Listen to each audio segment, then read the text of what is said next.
சோழவரம் அரசு பெண்கள் மேல்நிலைப் பள்ளியில் பெருந்தலைவர் காமராஜர் பிறந்தநாள் விழா சாதனை படைத்த மாணவிகளுக்கு பரிசு வழங்கப்பட்டது.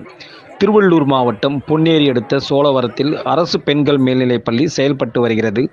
இப்பள்ளியில் தனலட்சுமி அறக்கட்டளை சார்பில் பெருந்தலைவர் காமராஜரின் 122வது பிறந்தநாள் விழா வெகு சிறப்பாக கொண்டாடப்பட்டது. பள்ளி தலைமை ஆசிரியர் மகேஸ்வரி தலைமை தாங்கினார். அறக்கட்டளை நிர்வாகிகள் S. Sankar, S. Ravikumar, S. Saravanan முன்னிலை வகித்தனர். சர்வதேச அரிமா சங்கத்தின் முன்னாள் மாவட்ட ஆளுநர் சிவகுமார் சிறப்பு அழைப்பாளராக பங்கேற்றார். இதில் பங்கேற்ற பள்ளி மாணவிகளின் ஆடல், பாடல், சிலம்பம் உள்ளிட்ட கலை நிகழ்ச்சிகள் அனைவரையும் வெகுவாக கவர்ந்தது. இதனைத் தொடர்ந்து நாட்டிய நடனம் வாயிலாக காமராஜரின் வாழ்க்கை வரலாறு மாணவிகள் மிக அழகாக எடுத்துரைத்தனர்.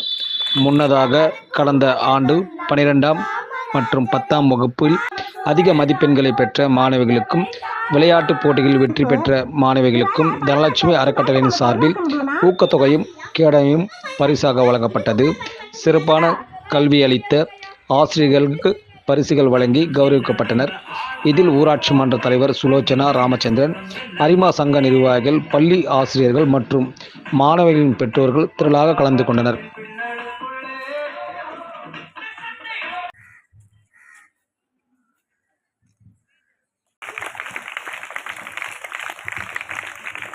அவர்கள் ரூபாய் 1000 பரிசு வழங்குகிறார்கள்.